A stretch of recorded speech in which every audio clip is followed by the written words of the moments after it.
Duel de sources foireuses dans le football. Selon Marca, Kang In Lee est extrêmement intéressé par une aventure à l'étranger et on parle de l'Atlético Madrid, mais selon le Parisien, c'est l'inverse et il se verrait bien rester au PSG. Alors est-ce qu'il prolongera ou pas? En tout cas, il n'y a pas d'urgence pour le joueur sud-coréen. Il est engagé jusqu'en 2028 avec le Paris Saint-Germain.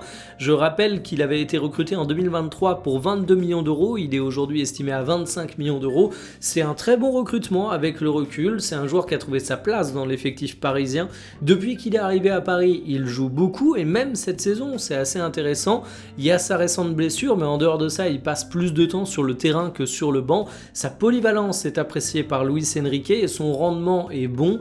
Alors évidemment, je le vois pas suffisamment bon pour challenger une place de titulaire, mais on peut dire que dans une équipe comme le PSG qui joue beaucoup de compétitions, même si désormais tu as la Coupe de France en moins, eh ben c'est le genre de mec que tu as besoin d'avoir dans l'effectif. Alors est-ce que Paris doit le céder? Est-ce que Paris doit le garder? Est-ce qu'il faut faire une plus-value en le revendant?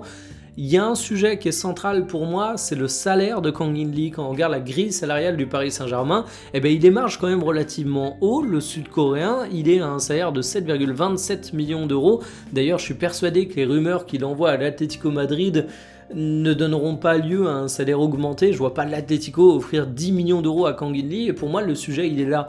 C'est un joueur qui est utile dans l'effectif parisien, c'est un joueur qui fait sens dans l'effectif parisien, c'est un joueur que j'aimerais bien voir rester à Paris, je trouve que ça ferait sens, mais s'il demande une trop grosse augmentation, ça ferait pour le coup beaucoup moins sens et ce serait beaucoup moins intéressant.